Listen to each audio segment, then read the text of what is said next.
Gonna make some pizzas tonight in the old homemade pizza oven. All right, so this is the 8th pizza I made tonight. This is mine because I finally get to eat because I'm so nice to everyone else.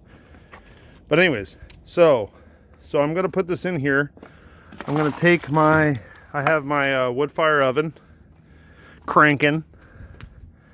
I'm gonna take my pusher thing here.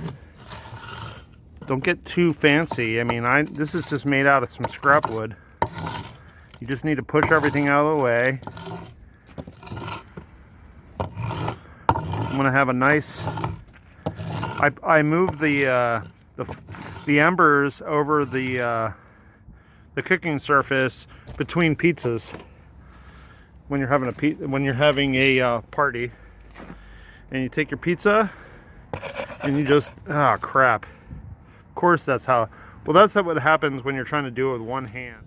So I used this peel to move it off of this peel so I could get it on there.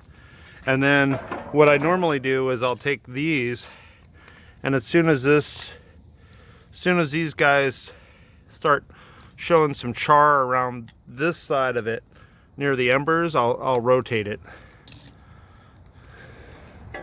It's really tough to do video of this while you're trying to move it around because it